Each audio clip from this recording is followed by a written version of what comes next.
So what happens when a 15-year-old farming nonprofit decides, hey, let's become a tech company? Today, we are digging into the incredible story of a pivot from soil to software and really what it could mean for the entire future of social impact.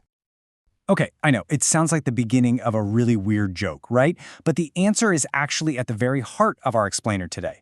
And trust me, it's a fascinating one that might just change how you think about solving some of our biggest problems. So the connection here is an unbelievably ambitious plan from an organization called the Tiger Mountain Foundation. You see, they're trying to build something totally new, to get beyond that traditional charity model and create a system that's actually scalable, self-sustaining, and you guessed it, powered by some serious tech. And this right here really illustrates that massive shift.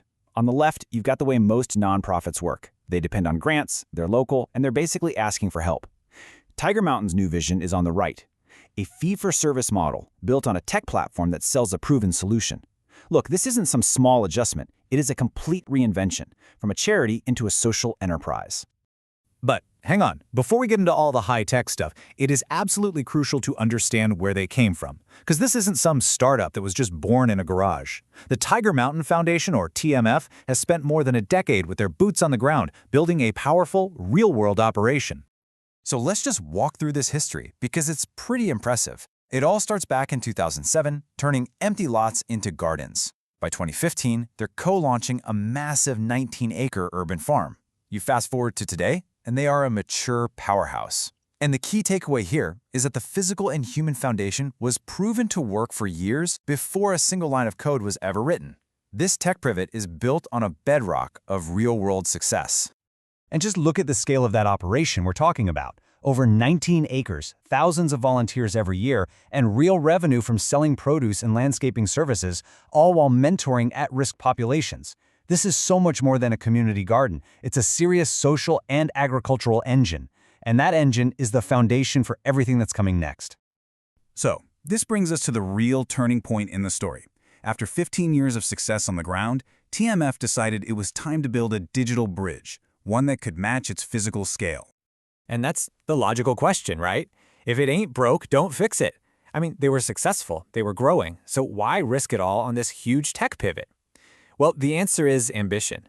They didn't just want to run one successful farm, they wanted to create a model that could be copied and pasted anywhere, tackling the root of the problem on a massive scale. See, they wanted to build what they call sovereign infrastructure. The whole idea is to create these self-reliant community systems that aren't dependent on big corporations or fragile supply chains for essential things like food. And if you want to replicate that model over and over, you just can't rely on spreadsheets and manual tracking forever. You need a digital backbone. And that is where TigerOS comes in. It's the digital operating system designed to manage all the messy complexity of their real-world success. It's the software that lets them essentially copy-paste their model, creating new sovereign garden nodes anywhere in the world. Okay, so let's pop the hood. What exactly is TigerOS?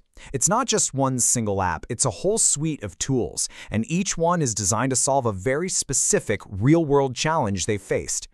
First up, there's the work ledger. And honestly, this is just brilliant. For someone who was formerly incarcerated, a traditional resume can be a huge barrier. The work ledger completely changes the game. It uses blockchain to create a tamper-proof, verified record of your skills, your hours, your accomplishments. It's a portable, digital resume that can't be denied or erased. It focuses on what you've done, not who you were. Next, we've got blue-collar AI.